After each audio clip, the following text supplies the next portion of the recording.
మన ఎద్దుగానుగాను చూసిన వారిలో 99% పీపుల్ మంచి పాజిటివ్ రెస్పాన్స్ ఇచ్చారు.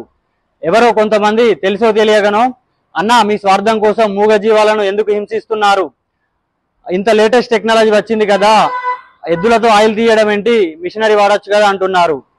అన్న టెక్నాలజీ పెరిగింది అని చెప్పేసి మెల్లిగా తిరుగుతున్న భూమి ఒకేసారి పరిగెత్తడం మొదలు పెడితే ఏ విధంగా ఉంటుంది ఎప్పుడైనా ఆలోచించారా? ఈ రోజుల్లో వ్యవసాయానికి ఎలాగూ ఎద్దులను ఉపయోగించడం లేదు.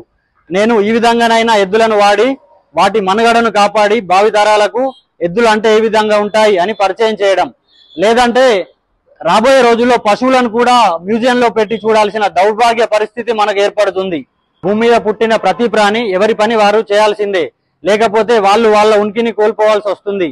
ఈవెన్ నువ్వు కూడా అంతే, ఏం పని పాట లేకుండా తింటూ తిరుగుతూ పోతే ఏదో ఒక రోజు నీ ఫ్యామిలీకి నువ్వు కూడా భారం అయిపోతావు.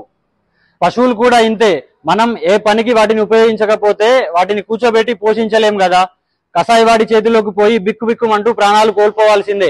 నా బాధ్యతగా నేను 2 మూగజీవుల ప్రాణాలు కాపాడి ఒక రైతుగా రైతు వారధిగా నా ధర్మాన్ని నేను నిర్వర్తిస్తున్నాను. ఈ విషయంలో నేను చేసేది రైట్ ఆర్ రాంగ్ కామెంట్ ద్వారా తెలియజేయండి.